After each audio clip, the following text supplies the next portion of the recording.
और स्टार्ट करते हैं आज का पॉइंट जिसका नाम है बेटा भूचुंबकत्व। ठीक है ना। भूचुंबकत्व क्या है?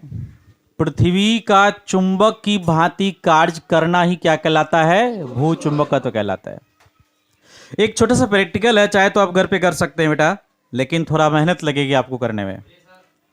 कोई कच्चा लोहा का लंबा ऐसा छड़ ले लेना। कच्चा लोहा मतलब कच्चा लोहा जिसे पीटा नहीं गया हो, वो कच्चा है।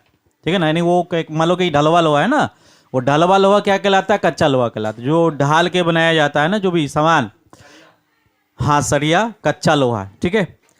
तो उस कच्चे लोहे को हम क्या करेंगे? जमीन के अंदर उत्तर और दक्षिण दिशा में, किस दिशा में? उत्तर और दक्षिण दिशा में। मान लो एक लोहे का छड़ है, उसे आप उत्तर दक्षिण दिशा में जमीन के अंदर गाड़ देंगे। कितने फीट? कम से कम 5 से 6 फीट। कितने फीट?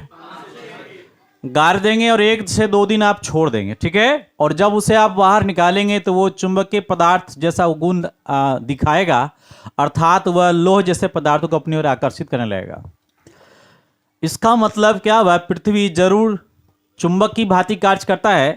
अर्थात ये कहें कि किसी पदार्थ को जब चुंबक के पास हम सटा के रखते हैं, ये मेरा गोल चुंबक है, इसमें सटा के रखें तो इस पदार्थ में चुंबक के गुण आ गया है। ठीक है ना। जैसे छोटा सा नट हमने लिया, ये अभी एक नट देख पा रहे होंगे, छोटा सा नट देखो, दिख पा रहे हैं?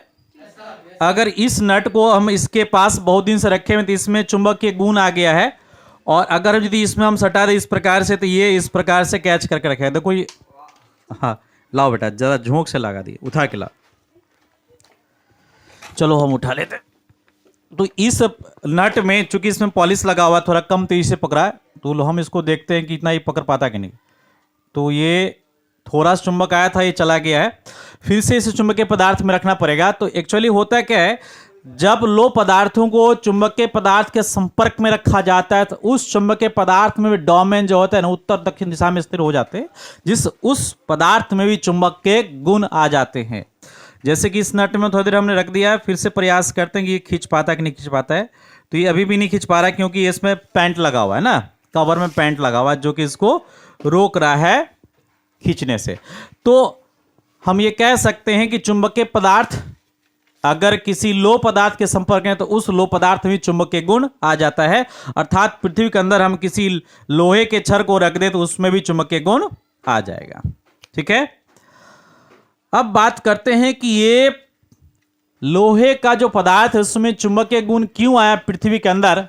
तो इसलिए आज जब हमने सिद्धांत बताया उसी आधार पर आया है कि चुंबक के अंदर, इसलिए पृथ्वी के अंदर इसलिए चुंबकीय गुण आया क्योंकि पृथ्वी भी एक चुंबक की तरह कार्य करता है। ठीक है।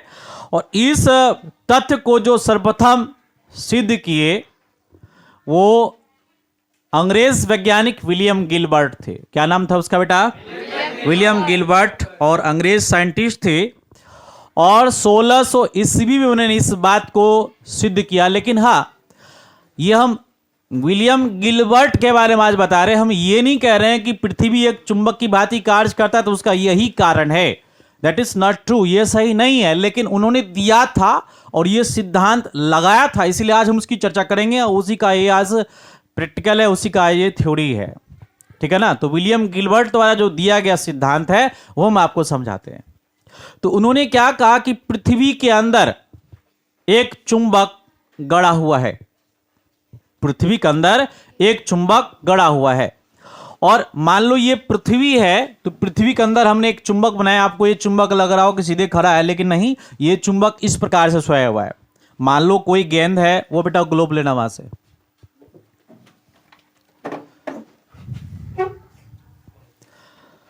अब ये तो ओरिजिनल पृथ्वी आपको दिख रहा है, अभी आपको लग रहा है कि ये चुंबक इस तरह से खड़ा है ना, लेकिन ऐसे नहीं है। आप इस चुंबक को ऐसा लेटा हुआ समझो, इस तरह से। ठीक है ना। ये इस प्रकार से चुंबक लेटा हुआ। तो पृथ्वी का जो दक्षिण भाग है, जो हम कहते हैं दक्षिण, जैसे कि ये आपका उत्तर हो गया और ये क्या हो गया? दक्षिण हो गया। सामने अभी ये क्या है? उत्तर है, इधर क्या है? दक्षिण है। तो पृथ्वी का जो ये वाला भाग है इसे हम दक्षिण कहते हैं, उसमें जो छड़ चुंबक अंदर दबा हुआ है, तो छड़ चुंबक का जो दक्षिण वाला भाग है वो पृथ्वी के उत्तर की साइड हो रहा है। ठीक है ना।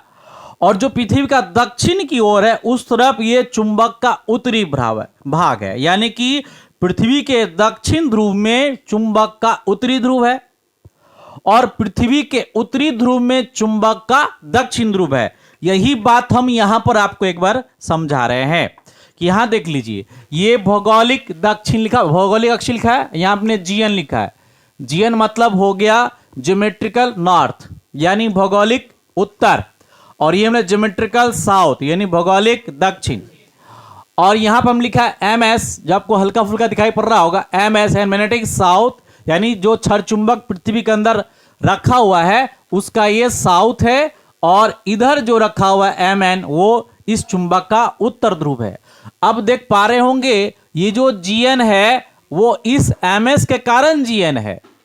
मेरी बात समझना, ये जो जीएन है इस एम एस के कारण यानी इस मैग्नेटिक साउथ के कारण ये जीएन है, क्योंकि ये जो क्षण चुंबक है इसका उत्तरी ध्रुव है। तो देखो अगर हम किसी क्षण चुंबक को स्वतंत्रता पूर्वक लटका दें, इस प्रकार से ऐसे लटका दें, और ये मेरा नॉर्थ साइड है, ये मेरा साउथ साइड है, तो ये मेरा नॉर्थ क्यों हुआ है? क्योंकि ये जो क्षण चुंबक अंदर में क्या साउथ है, और साउथ किसको आकर्षित करेगा? नॉर्थ को। इसलिए जब भी किसी चुंबक को आप स्वतंत्रता पूर्वक लटकाएंगे ना, तो इसका जो सामने वाला भाग है वो उत्तर की ओर प्रदर्शित करेगा, और वो जो उत्तर है आपका भौगोलिक उत्तर है। कौन सा उत्तर है?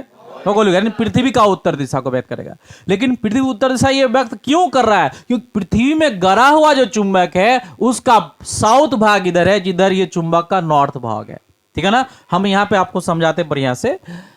तो मान लो कि हमने यहां पर एक चुंबक यहां ड्रॉ कर दिया और इसे सुंदरपुर लटका दिया। इसका ये नॉर्थ भाग है और इसका क्या है बेटा? साउथ भाग है। और पृथ्वी के अंदर जो चुंबक दबा हुआ है, ये पृथ्वी के अंदर का चुंबक है, ये इसका साउथ भाग है और ये इसका क्या है? नॉर्थ भाग है। तो बोलो साउथ नॉर्थ को आकर्षित करेंगे, नॉर्थ साउथ को आकर्षित करेंगे। इसलिए ये जो अंदर में दबा हुआ चुंबक है उसका साउथ भाग इस तरफ है, इसलिए इस क्षण चुंबक का नॉर्थ भाग इस तरफ है। यानी आप जब किसी चुंबक को लटकाते हो पृथ्वी के ऊपर, तो इसका नॉर्थ भाग पृथ्वी के नॉर्थ को दिखाता है, ठीक है ना, और साउथ भाग पृथ्वी के साउथ को दिखाता है। तो ये रिलेटिव दिखाता है, लेकिन ये भ्रम है। भ्रम इसलिए है कि अंदर जो चुंबक है ये इसके कारण दिखाता है, ये इसके कारण नहीं दिखता है। ये भौगोलिक उत्तर है, इसके लिए नहीं दिख रहा है। अंदर में चुंबक उस कारण से वो दिखा रहा है, लेकिन बन जाता है हमारा भौगोलिक उत्तर। तो यही फैक्ट हमें आज जाननी है, ठीक है। अब दो बात और भी समझिए। अब यहां देख पाएंगे कि एक जो आपका ये सीधा लकीर हमने खींचा है, ये वाला लकीर, ये इस भौगोलिक अक्ष के ठीक ऊर्ध्वाधर है। ऊर्ध्वाधर मतलब लंबवत अक्ष में एक दूसरे के 90 पर ये जा रहा है। तो ये जो अक्ष है इसे बोलते हैं भौगोलिक यामोत्तर। क्या बोलेंगे बेटा? भौगोलिक यामोत्तर। तो ऐसा अक्ष जो भौगोलिक अक्ष के ठीक 90 पे हो, लंब समद्विभाजक में हो, ऊर्ध्वातल में हो, इसे हम क्या बोलेंगे? भौगोलिक यामोत्तर। तो यहां लिखेंगे भौगोलिक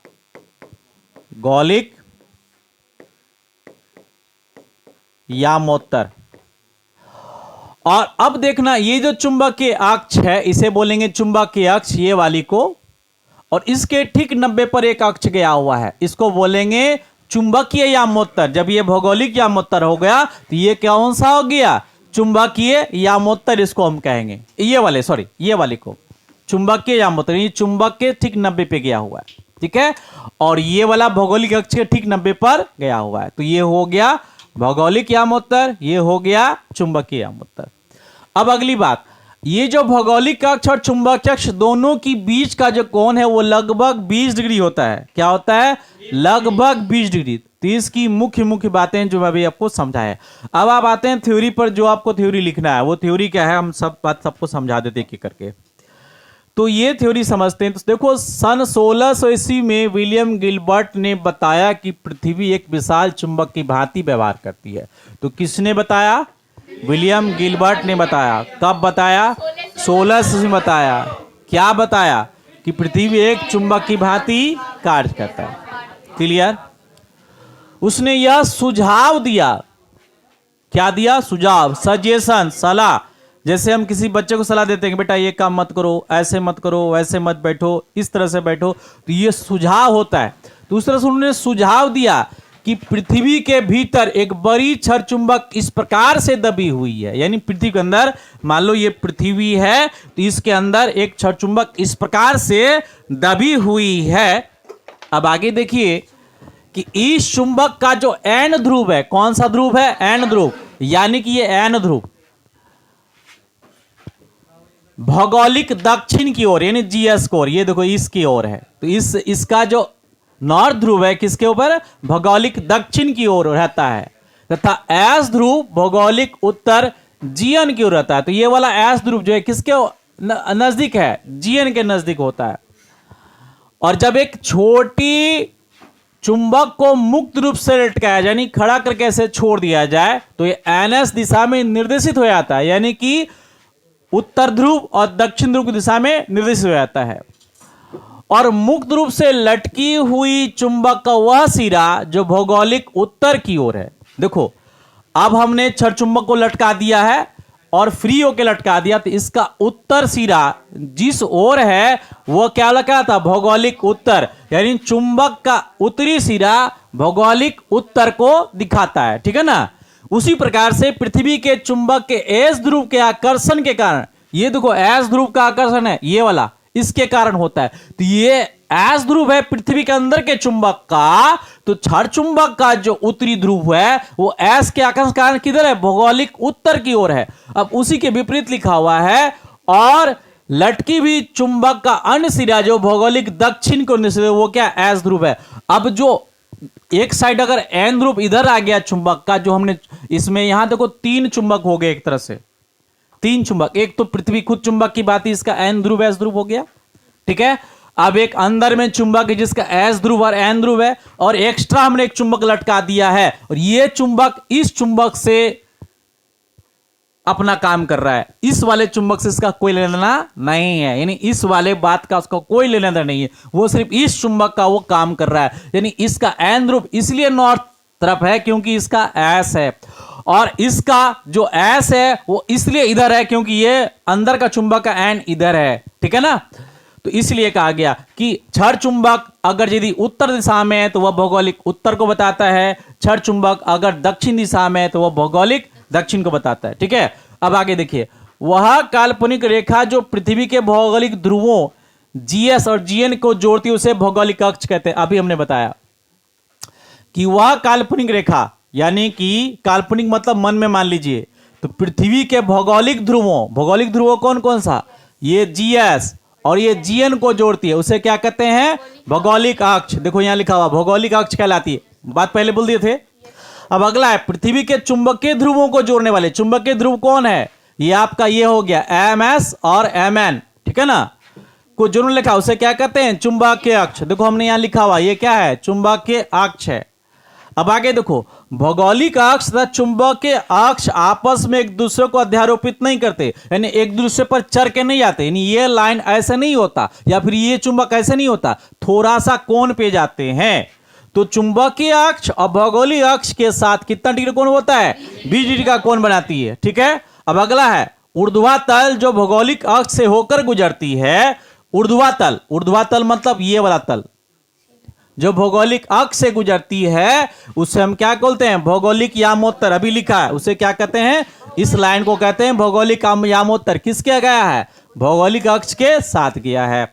अच्छा, इसी प्रकार से ऊर्ध्वातल जो चुंबकीय अक्ष से होकर गुजरता है उसे चुंबकीय यामोत्तर कहते हैं। अब ये चुंबकीय अक्ष से एक और तल गया हुआ, ये वाला तल, इसे हम क्या कहेंगे? चुंबकीय यामोत्तर। इतना ही थ्योरी है बेटा। तो हम फटाफट आपसे पूछ लें कुछ बात। ऐसा अक्ष जो जीएस और जीएन को आपस में जोड़ता है उसे क्या कहते हैं? और ऐसा अक्ष जो एमएस और एमएन को एक साथ जोड़ता है क्या बोलते हैं? भौगोलिक अक्ष चुंबकीय अक्ष के बीच की कोण कितना होता है? अब ये बताएंगे कि ऐसा ऊर्ध्वाधर तल जो भौगोलिक अक्ष को 90 पे काटता है उसे क्या बोलेंगे? यामोत्तर। और ऐसा ऊर्ध्वाधर तल जो चुंबकीय अक्ष को 90 पे काटता है उसे क्या बोलेंगे? ये इसकी खास बातें थी। अब देखो, अब एक छड़ चुंबक हम स्वतंत्रता पूर्वक लटका दे, इसका उत्तर ध्रुव किस तरफ होता है? भौगोलिक उत्तर की भौगोलिक दक्षिण की ओर? भौगोलिक उत्तर की ओर। सीधी सी बात है, चुंबक का उत्तर ध्रुव भौगोलिक उत्तर की ओर, और चुंबक का दक्षिण ध्रुव भौगोलिक दक्षिण की ध्रुव, अंदर में चुपचाप पड़ा ये बेटा चुंबक, इसका वैल्यू नहीं जा रहा है।